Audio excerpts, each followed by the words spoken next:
Touhou Project is a series of many characters. Despite what may look like an excessive roster from an outsider perspective, to the average fan it's actually a buffet of unique traits and personalities, and as such, many Touhou characters have some similarities and differences that could be measured on a scale with two opposite ends. And if we want to talk about the Touhou scale of morals, on one end you might have someone as vile as evil as Sigakaku, and on the other you might find someone like the lawful judge of the Touhou universe, Eiki Shiki.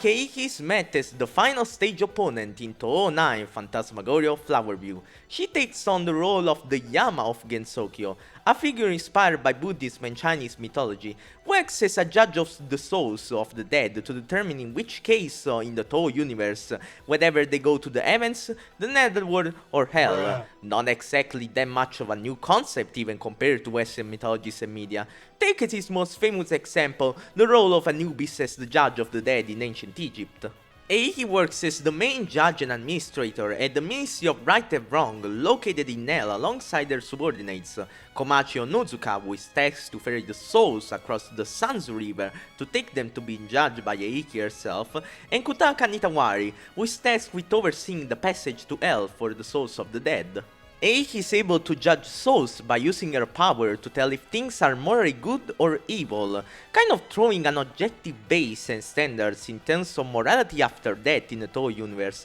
which is something definitely interesting to think about. She's shown to be quite the type of lecturing people, especially her co-worker Komachi, when she is slacking off from her work as a ferryman, but unlike as expected from the lecturer type of characters in media, she's not the one to come off as annoying while doing so. She's shown to be quite calm while doing it, like really calm, and while warning someone about the sins that they are letting up on and the eventual consequences that may come from it, she feels it as doing not only out of a sense of duty, but also with actual care and goodness out of her heart for the person she's talking to. For example, with Komachi, she tries to make her understand how important her position as a ferryman really is, and how it's even more important than her position as the Yama, in a way as every cog in the machine needs to work for things to go well, even in the judging of souls.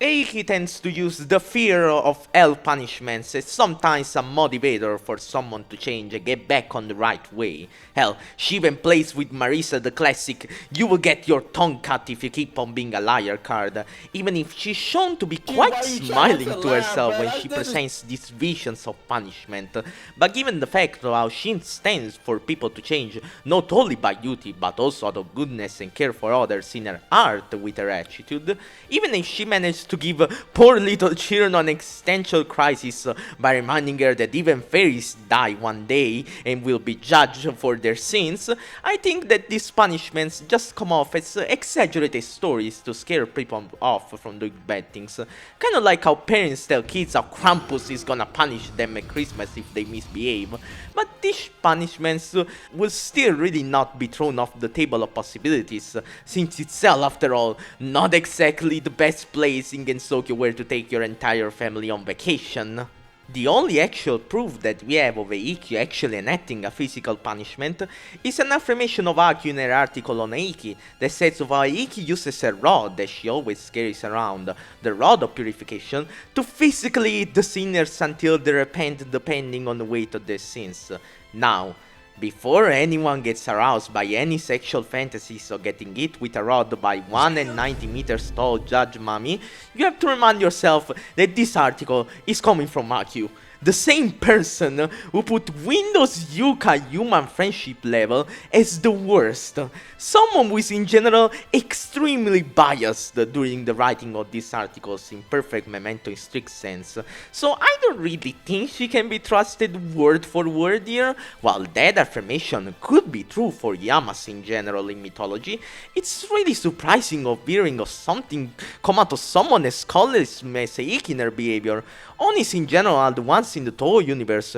who punish and torment the souls of the damned, or even hunt down some of the people who evade death by immortality or maybe commit straight up crimes like Seiga. Eiki, as a judge, is obviously a character of legislation. She follows the same authoritarian principle expressed by philosophers such as Thomas Hobbes in his political book, The Leviathan, of morality is established by the law. That means that whatever is good and bad, right and wrong, is directly established by the laws of the state, or in this case, of the Gensuken administration, and not by the inhabitants like the yokai or the humans themselves. So something such as trying to break the status quo, one of the most condemned things in Gensokyo, is seen as a sin. The real intrigue comes from the fact that we don't know what exact laws Eiki abides to when judging whatever is right or wrong in someone's past commitments. In the Touhou universe, we know that the Ministry of Right and Wrong is presided by more than one top-grade Yama other than Eiki,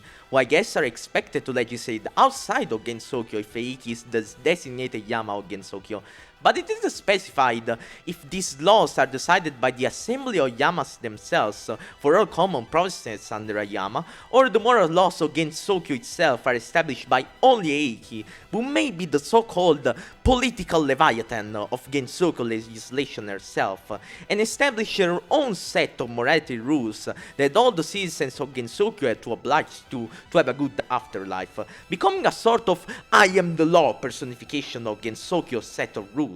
While the perspective of that may make someone think of Eiki as someone akin to a dictator, I think that she's very far from it. She doesn't exactly impose these rules on the people, just verbally reminds them to follow them, and the consequences that may come from it if her warnings are ignored, and we can kind of trust her on establishing a good common set of rules for Gensokyo's inhabitant behavior, for their judgment after the death. She herself follows her own doctrine of caring for the well-being and the afterlife of others in her goodwill and sense of duty. Yamas in mythologies are seen as figures of great power and influence, and Eiki, as such, reflects this on Gensokyo. She's kind of a feared figure for her importance, that even some yokais are intimidated by her despite her calm behavior. Maybe she could even be considered the second most influential person in Gensokyo behind Yukari, and is shown to also know Yuyuko personally, as she is directly the one who gave her title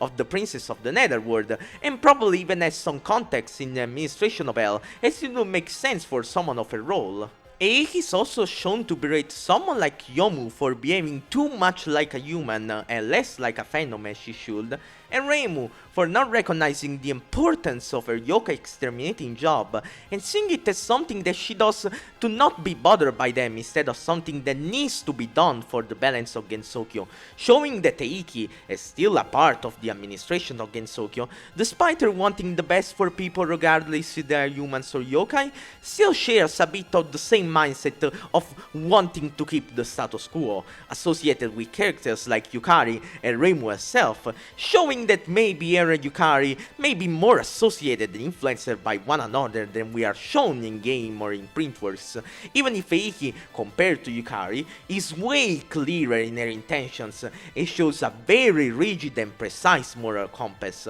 while someone like the Gap Hug herself is all over the place in the morality spectrum, apart from the recurring goal of wanting to keep Gensokyo safe.